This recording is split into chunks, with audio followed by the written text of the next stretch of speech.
मंत्री धनंजय मुंडे घरगुती हिंसाचार प्रकरणी दोषी करुणा मुंडेंना महिन्याला 2 लाखांची पोटगी देण्याचे वांद्रे कौटुंबिक न्यायालयाचे आदेश. तर निर्णय फक्त आर्थिक स्वरूपाचा, मुंडेंचं स्पष्टीकरण.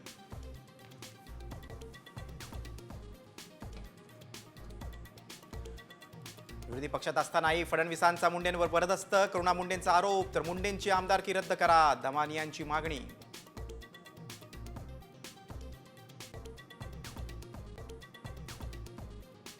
धनंजय मुंडेंसाठी मुलगा शिशिव मुंडे मैदानात. माझे वडील सर्वोत्तम नसले तरी हानिकारक नाहीत, आई छळाचा दावा करते, तसाच तिनं आमचाही केला.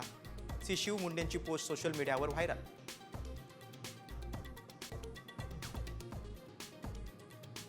वाल्मिक कराडचा व्हिडिओ पाहतो म्हणून तरुणाला कृष्णा आंधळेच्या मित्रांकडून बेदम मारहाण. धारूर पोलीस ठाण्यात गुन्हा दाखल, आरोपी फरार.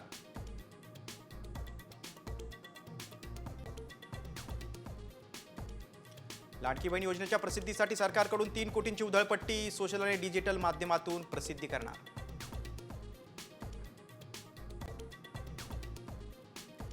लाडकी बहीण योजनेचा शिवभोजन थाळीला फटका. चालू आर्थिक वर्षानंतर योजना गुंडाळणार, सूत्रांची माहिती.